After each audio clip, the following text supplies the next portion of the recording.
জড় ভরতের উপাখ্যান। প্রাচীনকালে ভরত নামে এক মহান ধার্মিক প্রজাবৎসল রাজা ছিলেন। শাস্ত্রের অনুশাসন মেনে তিনি রাজ্য শাসন করতেন। রাজা যখন বৃদ্ধ হলেন তখন সমস্ত রাজ্যভার সন্তানদের উপর দিয়ে তিনি বনে চলে গেলেন এবং এক নদীর তীরে নিজের হাতে পর্ণকুটির তৈরি করে বাস করতে আরম্ভ করলেন। বনের ফল মূল খেয়ে এবং ঈশ্বর সাধনায় মগ্ন থেকে দিন যাপন করতে লাগলেন। একদিন রাজর্ষি যখন নদীতে স্নান করছিলেন সেই সময় এক হরিণী নদীতে জল পান করতে এসেছিল। এক সিংহ হরিণীকে দেখতে পেয়ে বিরাট গর্জন করে উঠেছিল। ভয় পেয়ে হরিণী বিরাট লাফ দিয়ে জলের মধ্যে গিয়ে পড়ল। জলের মধ্যেই হরিণীটি একটি শাবক প্রসব করে প্রাণ ত্যাগ করল। হরিণের বাচ্চাটিকে নদীর স্রোতে ভেসে যেতে দেখে রাজা তাকে কোলে তুলে নিজের কুটিরে নিয়ে এলেন। হরিণের বাচ্চাটি সেই থেকে রাজার কুটিরেই থেকে গেল। সংসার ছেড়ে আসার পরে রাজা আবার হরিণের মায়ায় আবদ্ধ হয়ে পড়লেন। রাজার লালন পালনে শিশু হরিণটি এক সুন্দরাকায় হরিণে পরিণত হলো। হরিণটি বনে চড়তে গিয়ে ফিরে আসতে দেরি হলে রাজর্ষির মন তার জন্য উদ্বিগ্ন ও ব্যাকুল হতো। এইভাবেই একদিন রাজা ভরতের মৃত্যু হলো। কিন্তু মৃত্যুর সময়ও রাজা তাঁর প্রাণাধিক প্রিয় হরিণের কথাই চিন্তা করছিলেন। এর ফলে পরের জন্মে হরিণের গর্ভে তিনি জন্মগ্রহণ করেছিলেন। বিষ্ণু পুরাণে বলা হয়েছে, মৃত্যুর সময় মানুষ যে কথা চিন্তা করে তার প্রভাব পরের জন্মেও পড়ে। সেই জন্য মৃত্যুর সময় ভগবানের নাম করা হয় এবং মৃত্যুপথযাত্রীর সামনে গীতা পাঠ করা হয়। গরুড় পুরাণে আছে, এক জীবনে আমরা যে কাজ করি পরের জন্মে তারই ফল ভোগ করি। সেই জন্য রাজর্ষি ভরত গৃহস্থাশ্রমে রাজা রূপে, বানপ্রস্থাশ্রমে ঋষি রূপে যে সকল ভালো কাজ করেছিলেন তারও ফল তিনি পেয়েছিলেন। তিনি পশুরূপে জন্মগ্রহণ করলেও জাতিস্বর হয়েছিলেন। পূর্বজন্মের সব কথাই তাঁর স্মৃতিতে ছিল। তিনি হরিণ হয়ে ঋষিদের আশ্রমের কাছাকাছি, যেখানে প্রত্যহ যোগ হোম ধর্মীয় আলোচনা হতো, সেইখানেই ঘুরে বেড়াতেন। কালের নিয়মে মৃগরূপী ভরত দেহত্যাগ করলেন। ভরত মৃগ শরীর ত্যাগ করার পরে আদিরস গোত্রের এক ব্রাহ্মণের কনিষ্ঠ পুত্ররূপে জন্মগ্রহণ করেছিলেন। এই জন্মেও তিনি জাতিস্বর ছিলেন। পূর্বজন্মের সমস্ত ঘটনা তার মনে থাকায় তিনি বাল্যকাল থেকেই প্রতিজ্ঞা করেছিলেন যে সংসারের ভালো মন্দে আর তিনি নিজেকে জড়াবেন না। বলবান সুন্দর পুরুষ হলেও তিনি কারোর সাথে কথা বলতেন না। নিজেকে উন্মাদ জ্বর বধিরের মতো প্রদর্শন করতেন। এইভাবে অসৎ সঙ্গ থেকে তিনি নিজেকে বাঁচাবার চেষ্টা করতেন। সর্বদা তিনি ভগবানের কথা চিন্তা করতেন। কর্মবন্ধন থেকে মুক্ত হয়ে তিনি নিরন্তর ভগবানের মহিমা কীর্তন করতেন। ব্রাহ্মণ পিতা জড়ভরতকে বৈদিক জ্ঞান, ব্রহ্মচর্য, বেদ অধ্যয়ন, গুরুদেবের সেবা, যজ্ঞ সম্পর্কে যথেষ্ট শিক্ষা দেওয়ার চেষ্টা করলেও ভরত তাঁর সম্মুখে মূর্খ ও জড়ের মতো আচরণ করতেন, সর্বদা মৌন হয়ে থাকতেন। যাতে তাঁর পিতা তাকে শিক্ষালাভের অযোগ্য মনে করে শিক্ষা দিতে চেষ্টা না করেন।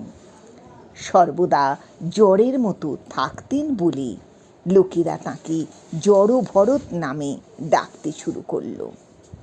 ব্রাহ্মণের মৃত্যুর পর তাঁর অন্যান্য পুত্রগণ পিতার সম্পত্তি ভাগ করে নিলেন, কিন্তু কনিষ্ঠ ভ্রাতাকে জড় প্রকৃতি ও অকর্মণ্য মনে করে তাকে সমস্ত সম্পত্তি থেকে বঞ্চিত করলেন।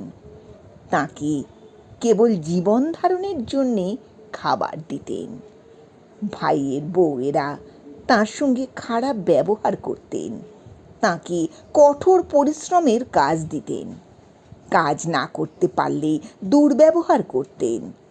তবে কোনো অবস্থাতেই জড়ভরত বিরক্তি প্রকাশ করতেন না। কথিত আছে, একবার এক দস্যু সর্দার সন্তান লাভের আশায় মা ভদ্রকালীর কাছে নরবলি দেবে ঠিক করেছিল। সর্দারের সাগরেদরা জড়ভরতকে দেখতে পেয়ে তাকে বেঁধে নিয়ে আসে। পুজোর শেষে যখন জড়ভরতকে বলি দেওয়ার প্রস্তুতি চলছে, তখনই ভদ্রকালী প্রকট হন এবং যে খড়গ দিয়ে জড়ভরতকে বলি দেওয়ার চেষ্টা হচ্ছিল তা দিয়ে দেবী সমস্ত দস্যুদের মস্তক ছেদন করেন। শ্রীল সুখদেব গোস্বামী বলেছেন, যারা সর্বদা জীবের মঙ্গল সাধনে রত, যারা কখনো কারোর অনিষ্ট চিন্তা করেন না, তাঁদের সর্বদাই সুদর্শন চক্রধারী পরমেশ্বর ভগবান রক্ষা করেন। ভক্তেরা সর্বদাই ভগবানের শ্রী পাদপদ্মের আশ্রয় গ্রহণ করেন। তাই সর্ব অবস্থাতেই, এমনকি শিরচ্ছেদন কালেও ভক্তরা অবিচলিত থাকেন। আবার কথিত আছে, একদিন ভাইয়ের বউয়েরা জড়ভরতকে খুব নিপীড়ন করলে তিনি ঘরের বাইরে বেরিয়ে এক গাছের তলায় বসে বিশ্রাম করছিলেন। সেই সময় সেখানকার রাজা রহুগণ পালকি করে যাচ্ছিলেন।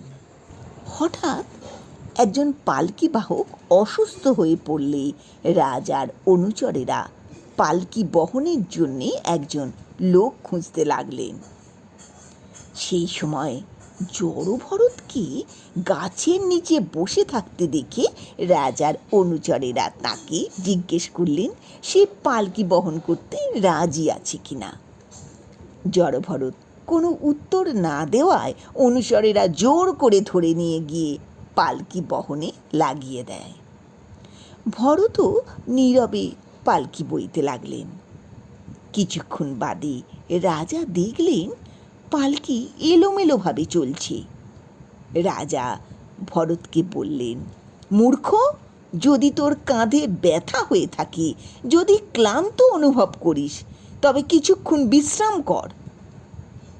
তখন ভরত কাঁধ থেকে পালকি নামিয়ে জীবনে প্রথমবার মৌন ভঙ্গ করে রাজাকে বললেন, হে রাজন, আপনি কাকে মূর্খ বলছেন? আপনি কাকে পালকি নামাতে বলছেন? কে ক্লান্ত হয়েছে বলছেন? কাকে তুই সম্বোধন করছেন? হে রাজন, আপনি যদি তুই শব্দের দ্বারা এই মাংসপিণ্ড দেহটাকে লক্ষ্য করে থাকেন, তবে দেখুন আপনার দেহ যেমন পঞ্চভূত নির্মিত, এই দেহও তেমনি। আর দেহ তো অচেতন, জড়, এর কি কোনো ক্লান্তি কষ্ট থাকতে পারে? যদি আপনি মনকে তুই সম্বোধন করে থাকেন, তবে আপনার মন যেমন আমারও তাই। আর যদি তুই শব্দ দ্বারা দেহ মন ছাড়া অন্য বস্তুকে সম্বোধন করেন, তাহা হলে তো ইহা সেই আত্মা, তাহা আপনাতে যেমন আমাতেও তেমনি।